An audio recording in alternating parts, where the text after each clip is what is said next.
Este es un esquema que ya les mostré, que lo hemos fusionado para que más o menos vean, ¿no? Cómo es el estómago, los círculos arteriales y cómo se ve, cómo llegan los vasos por. Muy bien. Debajo de la coronaria estomática, hacia la cara anterior, van a ser otra arteria. Esta arteria se llama la arteria mesentérica superior. La arteria mesentérica superior va a descender hacia la parte izquierda y hacia abajo y va a dar ramas izquierdas y ramas derechas. Las ramas izquierdas, ¿no?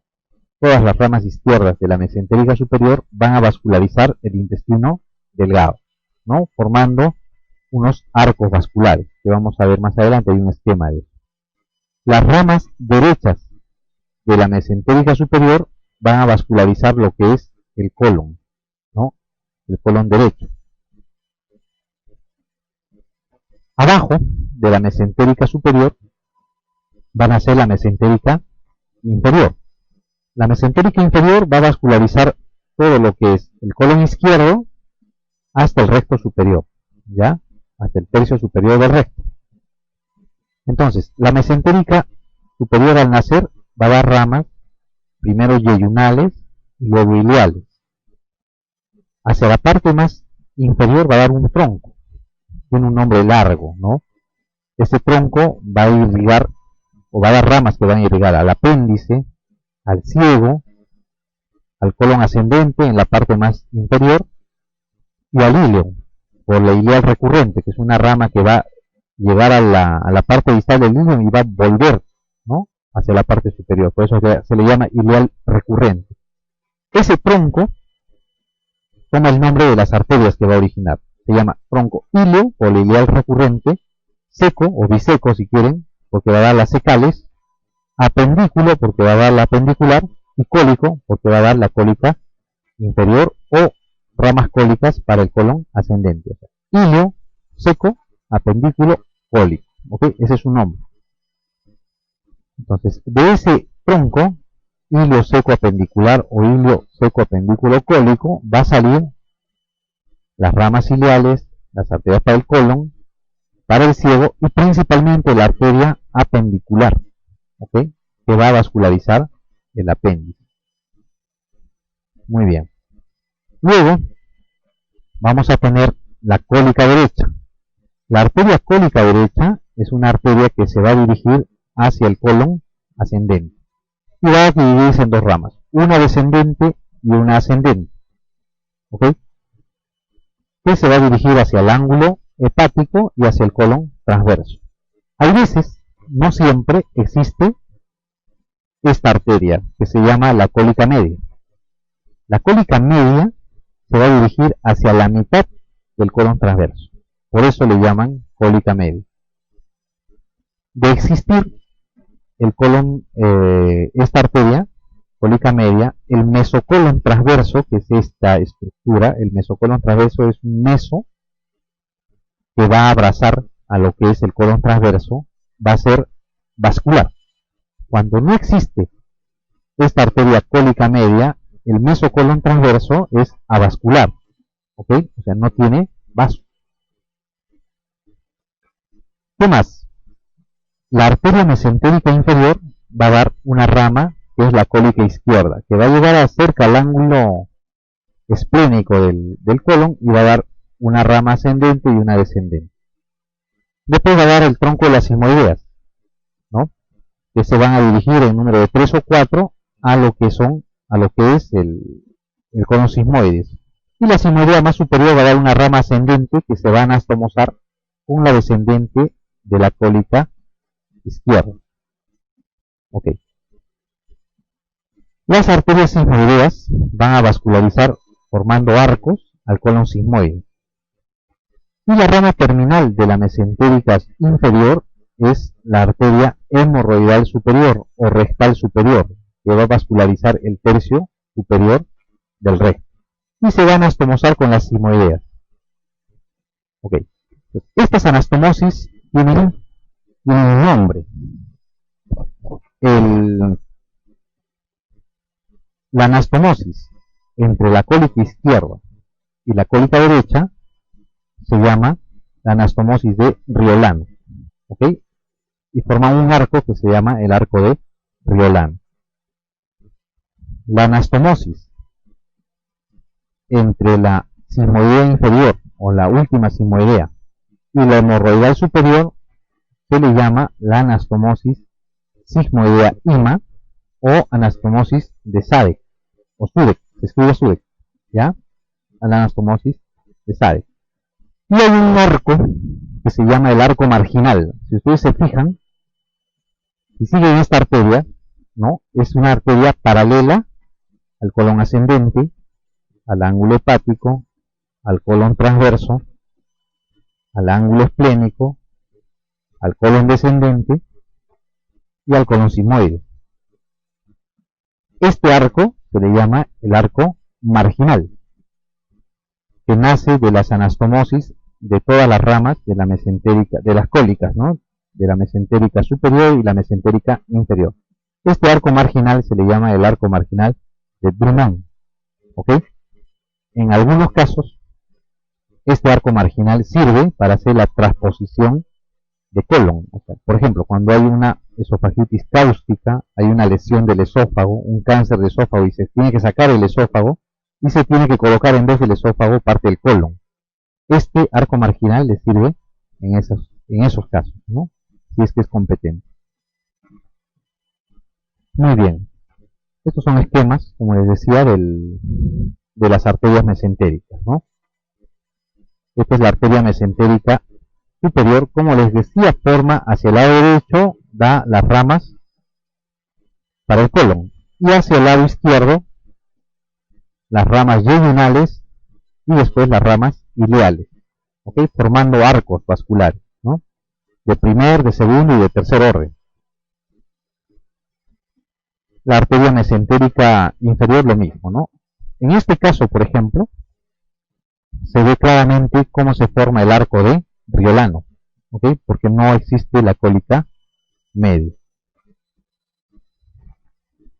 Muy bien. La 21 dice, ¿no? El colon ascendente, ¿no? El colon ascendente está irrigado por la arteria hemorroidal derecha, mesentérico inferior, tronco celíaco, cólica izquierda o mesentérica superior. La superior, ¿no es cierto? La mesentérica superior, muy bien. No, el mismo gráfico, ¿verdad? La mesentérica superior va a dar la arteria cólica, la iliobiseco apendículo cólica, en algunos casos la cólica media. Se dice, se sobreentiende por que esto es el arco marginal hace que haya una anastomosis continua, ¿no es cierto? Pero se toma como referencia que la arteria mesentérica superior va a vascularizar, del colon va a vascularizar el ciego, el colon ascendente, el ángulo hepático y los 2/3 del transverso. ¿Ok? Acá. El tercio izquierdo del colon transverso, el descendente, el sigmoides y el resto superior está vascularizado por la mesentérica inferior. Muy bien. Lo mismo. Y la siguiente pregunta dice, ¿no? Las arterias sigmoideas, ¿no? Son ramas de la mesentérica inferior, la cólica superior derecha, la coronaria estomática, la cólica media o el tronco seco apendículo cólico. ¿Cuáles? Las arterias sigmoideas, ¿de dónde nacen? De la mesentérica inferior, ¿no es cierto? La mesentérica inferior. Muy bien. La siguiente dice, el arco de Riolano está formado por la anastomosis de la hepática con la esplénica, la anastomosis de la mesentérica superior y el tronco celíaco, la última rama de la mesentérica inferior, la anastomosis de la mesentérica superior e inferior o las ramas yeyunales, ¿no? ¿A qué se le llama arco de Riolano? La B, ¿verdad? La anastomosis de la mesentérica superior e inferior. A eso se llama el arco de Riolano. Muy bien. Ok. La siguiente, la 24, dice, ¿no? El reparo anatómico que separa el duodeno del yeyuno se denomina Cardias, hiato de Winslow, ángulo de Trace, la fascia de Toll o bulbo duodenal. El ángulo de Trace, ¿no es cierto? Muy bien. ¿El cardias qué es? Muy bien, el esfínter esofágico inferior o la unión entre el estómago y el esófago. Perfecto. El hiato de Winslow, ¿qué es el hiato de Winslow? El hiato de Winslow es un orificio, ¿no es cierto? ¿Que comunica qué? La gran cavidad peritoneal con lo que está detrás, ¿no es cierto? Donde está el páncreas, donde está parte del vaso, la transcavidad de los epiplones. ¿Okay? Ese es el hiato de Winslow. El orificio que comunica la cavidad peritoneal con la transcavidad de los epiplones. Si quieren, el hiato de Winslow está formado por delante, acuérdense, y lo vimos, por el pedúnculo hepático. Y por detrás, por la vena cava. ¿Okay? Es importante que conozcan el hiato de Winslow porque no solamente es una referencia anatómica. A través del hiato de Winslow ustedes pueden pasar un dren o pueden pasar el dedo. Existe una maniobra que puede salvar la vida de algún paciente cuando hay un sangrado profuso en el hígado, ¿no? Cuando hay una lesión por arma de fuego o una lesión por arma blanca que produce un daño grande en el hígado y hay un sangrado que no es posible cohibir o no es posible hacer hemostasia, fácilmente se hace una maniobra que se llama la maniobra de Pringle. ¿Okay? La maniobra de Pringle no es otra cosa que pasar el dedo índice por el hiato de Winslow y con el dedo pulgar presionar sobre ese dedo índice. Entonces, ¿qué cosa presionan ahí? El pedúnculo hepático. Y el pedúnculo hepático está formado, recuerden, por el conducto colédoco, la arteria hepática y la vena porta. Y si ustedes presionan el pedúnculo hepático, la sangre no va a llegar ni a través de la arteria hepática ni a través de la vena porta. Entonces va a haber un tiempo exangüe del hígado, ¿no? Que va a haber un cierto sangrado por reflujo de las suprahepáticas, pues es fácil de controlar el sangrado, mientras le ponen sangre, le pasan volumen, etc. Entonces, el hiato de Winslow no solamente es una formación anatómica, tiene utilidad quirúrgica, ¿ok? Se usa para hacer la maniobra de Pringle. Entonces, les podrían preguntar por ahí qué cosa es, dónde está ubicado. Muy bien. ¿Qué es la fascia de Toll? Es más rebuscada, ¿no? La fascia de Toll, no es tan común. La fascia de Toll es una fascia de coalescencia. Cuando el feto está en formación, el intestino es un tubo, ¿no es cierto? Simplemente es un tubo. Conforme el feto se forma, ese intestino empieza a hacer pliegues, empieza a hacer dobleces y forma el estómago, dilataciones, forma el estómago, forma el intestino delgado y forma el colon. Si ustedes ven sus gráficos o recuerdan sus gráficos de embriología, el intestino está todo hacia adelante. ¿Okay? Es un tubo que está enrollado hacia adelante. Conforme va pasando el tiempo, va rotando. Incluso hay enfermedades que se producen por una mal rotación intestinal. ¿Okay? Entonces, va rotando y se va coalesciendo, o sea, se va adosando hacia la pared posterior de las rumen. Cuando se adosa a la pared posterior de las rumen, el intestino se adhiere a la pared posterior por estas fascias, ¿no? Por las fascias de coalescencia. La fascia de Toll es una fascia de coalescencia que está adosando el colon ascendente y el colon descendente hacia la pared posterior. ¿Okay? Por eso digamos, esa parte del colon es fija, tanto el ascendente como el descendente, por las fascias de Toll, que son fascias de coalescencia. ¿Okay? El bulbo duodenal no es otra cosa que una dilatación de la primera porción del duodeno. ¿Okay? Eso se llama bulbo duodenal. La característica que tiene que es la porción más móvil del duodeno. Ok, muy bien. Habíamos dicho, el reparo anatómico que separa el duodeno V1 se denomina ángulo de Trace, ¿verdad? Muy bien. La siguiente pregunta dice, una de las siguientes arterias no irriga el recto y el canal anal. ¿Ok? La arteria sacra, la arteria marginal, la hemorroidal superior, la hemorroidal media o las hemorroidales inferiores. ¿Cuál no irriga el recto y el canal anal?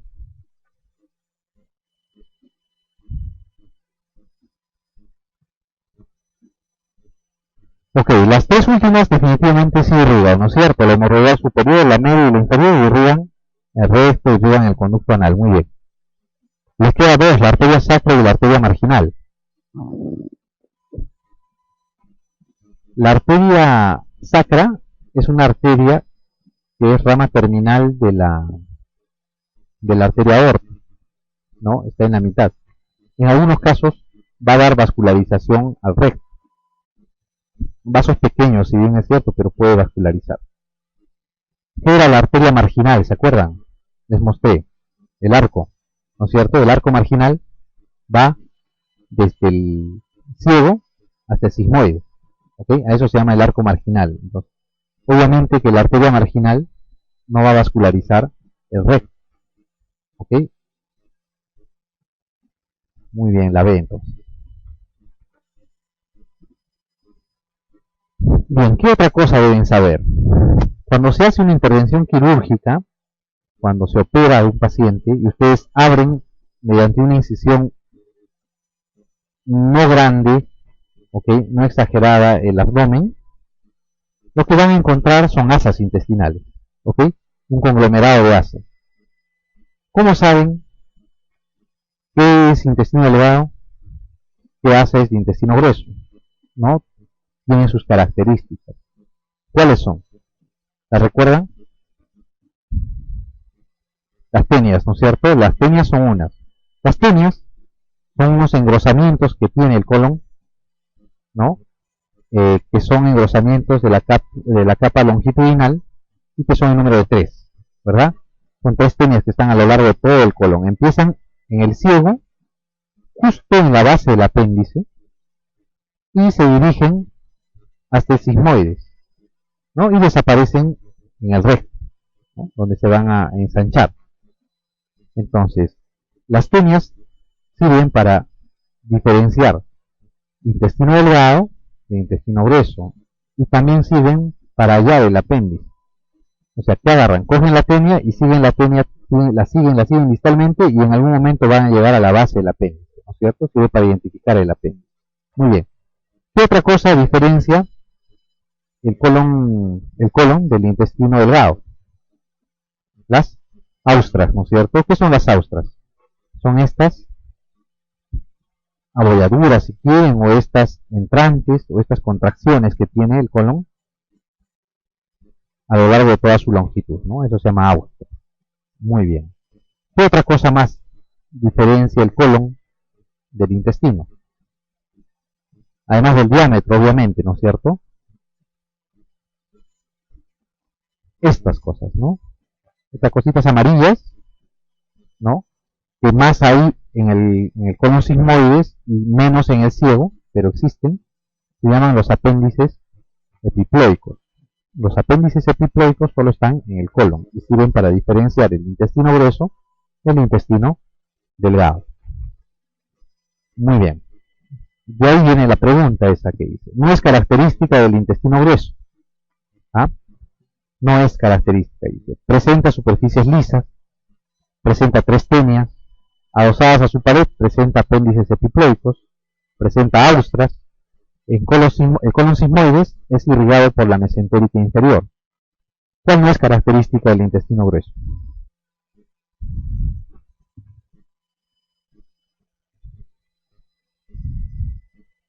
¿Cuál sería? Lo vimos ahorita, ¿no es cierto?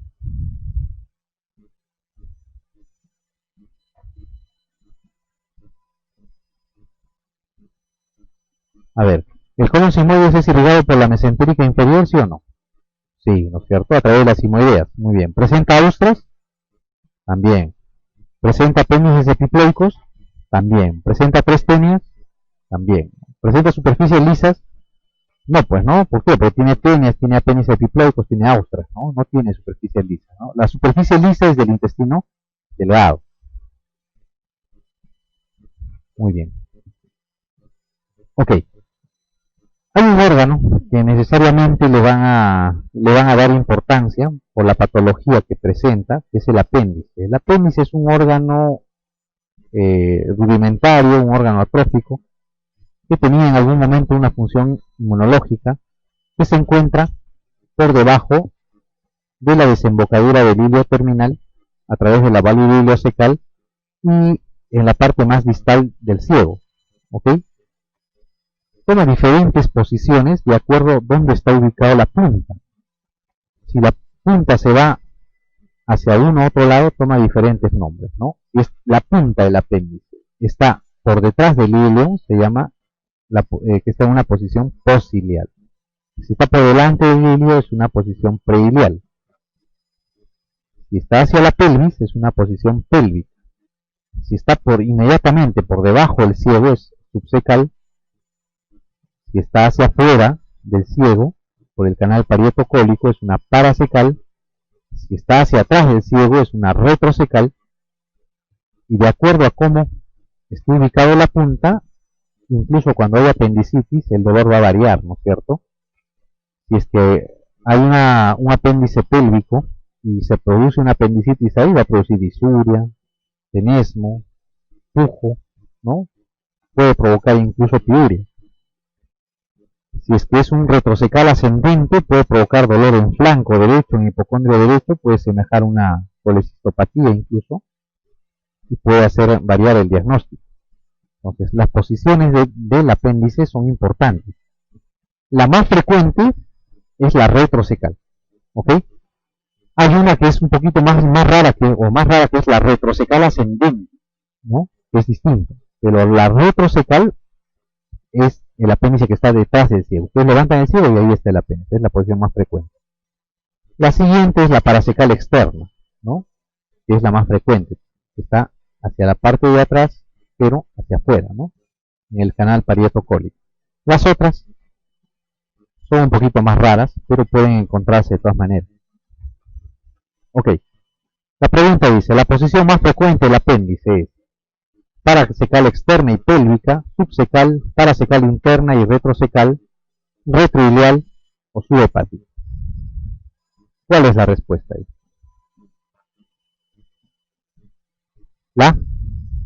La C, ¿no es cierto? ¿Por qué? Por esto, ¿no es cierto? Por lo que es retrosecal, ¿no? Es la única que hay, ¿no? Retrosecal. Muy bien. La siguiente, la 28, dice, la arteria pendicular es rama D. ¿De quién? ¿No? De la mesentérica inferior, la cólica superior derecha, la coronaria estomática, la cólica media o el tronco seco apendículo cólico. Esa, ¿no es cierto? Ahí está, le soplan, ¿verdad? El tronco seco apendículo cólico. Muy bien. La E.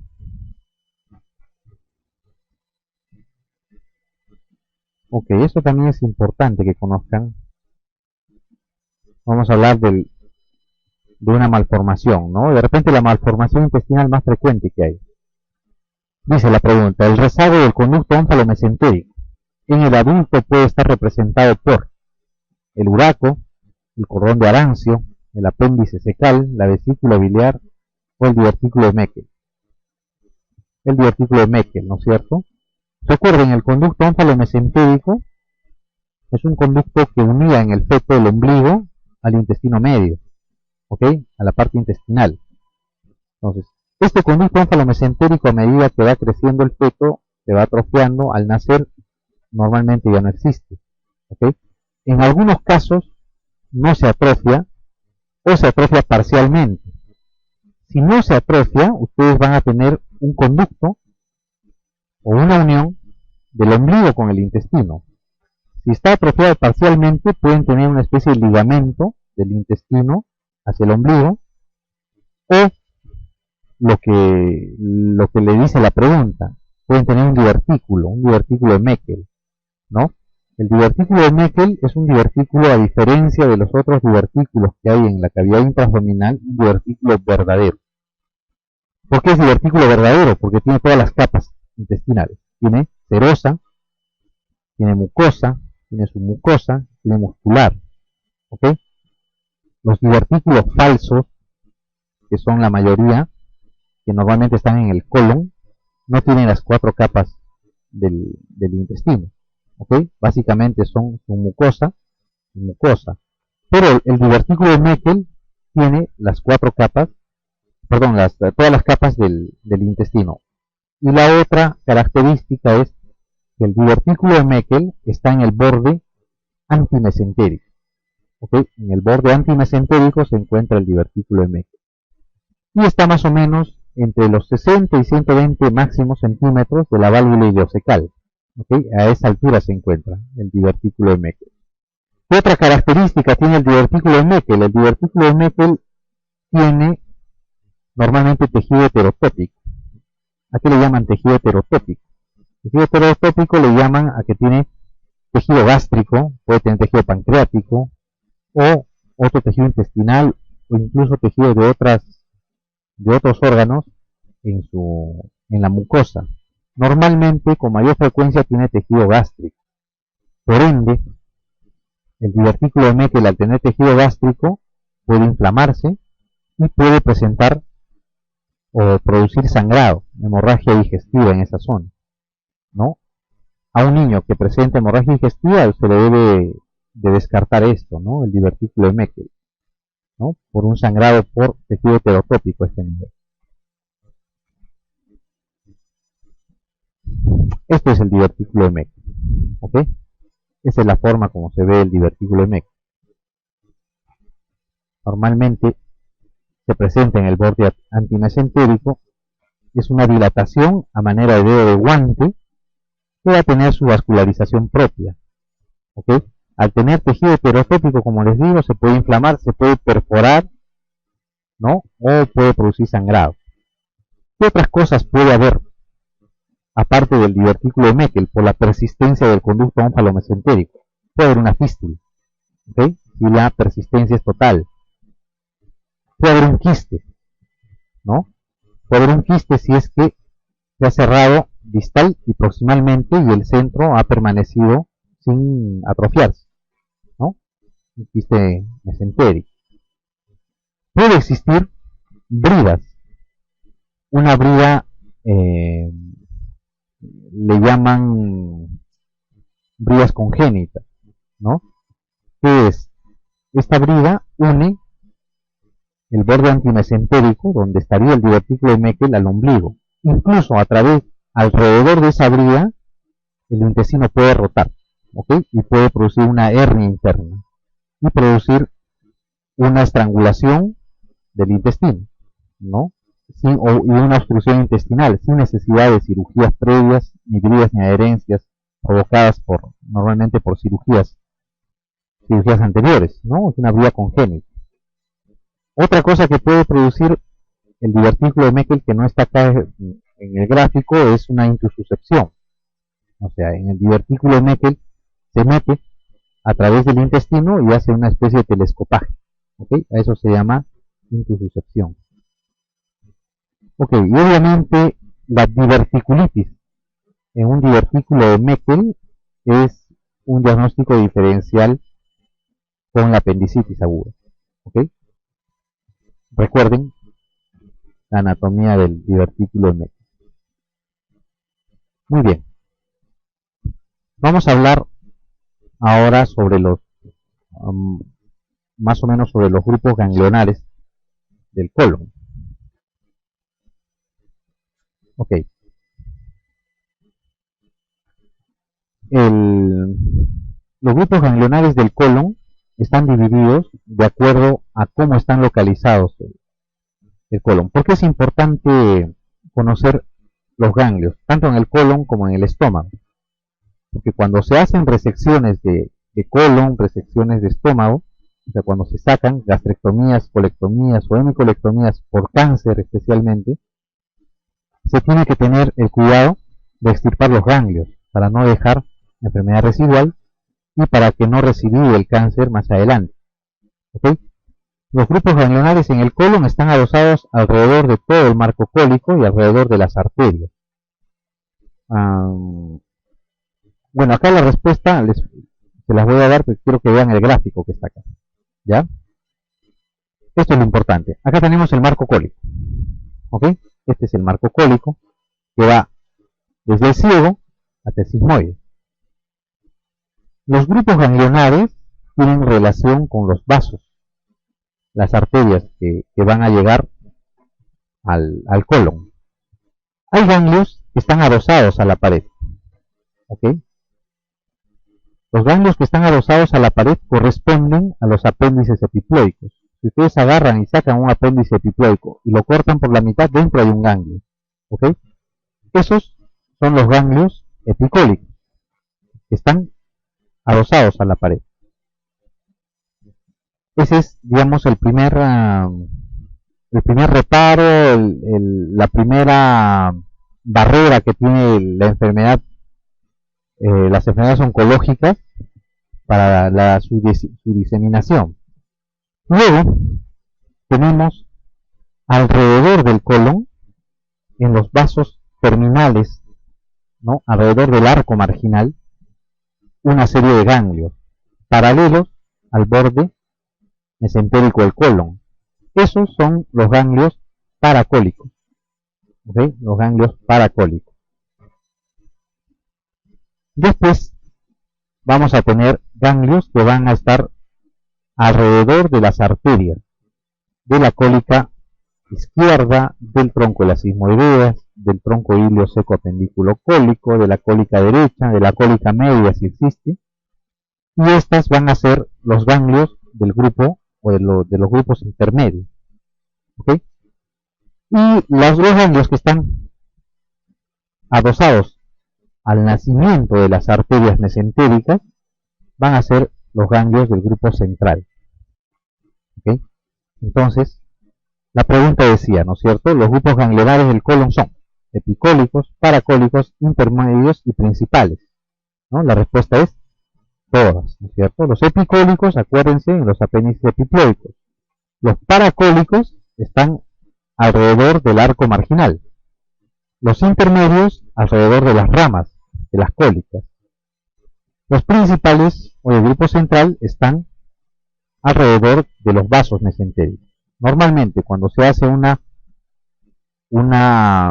disección y una exéresis del colon con carácter oncológico, hay que llevarse los ganglios que están en los grupos intermedios, ¿ok?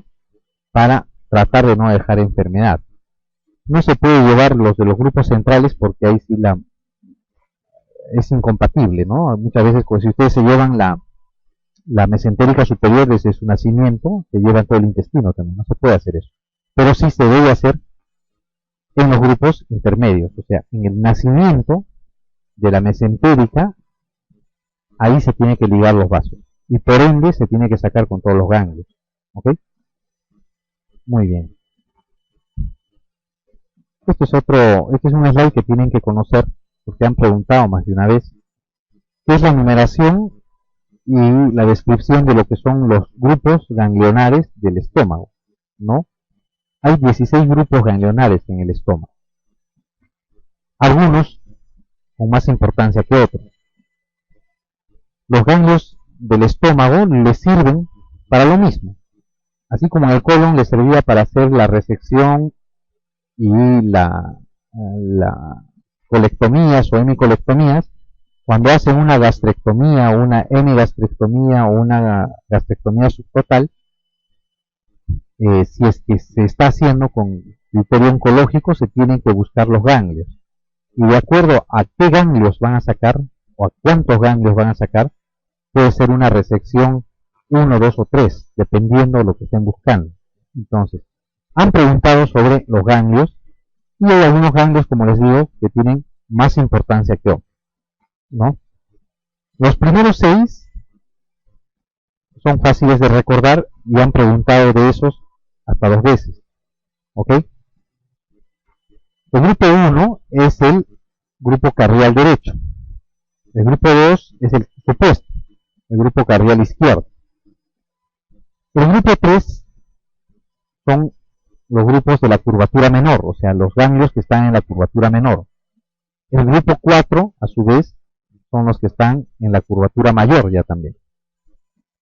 El grupo 5 son los que están por encima del píloro, acá. Y el grupo 6 son los que están por debajo del píloro. Estos primeros 6 grupos son los primeros que se atacan o que se afectan cuando la enfermedad empieza a diseminarse. ¿Ok? Después tenemos el grupo de la arteria coronaria estomática, que está acá. Después tenemos la arteria hepática común, que está hacia este lado, grupo 8. Y tenemos el grupo 9, que es el tronco celíaco. ¿Ok? El tronco celíaco. Además, debido a que del fondo, en el fondo del estómago, el drenaje linfático va a dirigirse a través, como si fueran de los vasos cortos, van a llegar rápidamente al hilo esplénico. Entonces, el grupo 10 pertenece al hilo esplénico. El grupo 11 pertenece al de la arteria esplénica, ¿ok? El que está por encima del páncreas. El grupo 12 es el ligamento, los ganglios que están en el ligamento hepatoduodenal. El ligamento hepatoduodenal está en el borde inferior del hígado hacia la porción del duodeno, la primera porción del duodeno. Ahí está el ligamento hepatoduodenal. Después tenemos retropancreáticos. Los ganglios retropancreáticos están por detrás del páncreas, ¿no es cierto? Es el grupo 3. Después tenemos los del grupo número 14, donde están en la raíz del mesenterio. El mesenterio es el meso donde va a estar la arteria mesentérica superior, que va a dar ramas para todo el intestino delgado, ¿no? Para el yeyuno y el ilio. El grupo 15 es el grupo de la cólica media. Y el grupo 16, los que están al lado de la aorta, ¿no? Los paraórticos. Los que tienen que recordar ustedes son los 6 primeros grupos. Cardial derecho, cardial izquierdo, curvatura mayor, menor, suprapilóricos e infrapilóricos. ¿Ok? Que son los más fáciles de recordar. 1, 2, 3, 4, 5, 6, ¿no? Sencillo. Ok. ¿Qué otro más? Tienen que recordar las arterias del tronco, perdón, el grupo 9, que es el tronco celíaco. ¿Ok? Cuando estos ganglios están tomados, muy probablemente se va a dejar enfermedad al hacer la resección del estómago por un cáncer. ¿Ok? Y si el grupo 10 está tomado, muchas veces termina también haciéndose una esplenectomía. Por ahí es importante. ¿No? Recuerden, el 1, 2, 3, 4, 5, 6, el 9 y el 10. ¿Ya? Los otros bien difícil que les pregunten.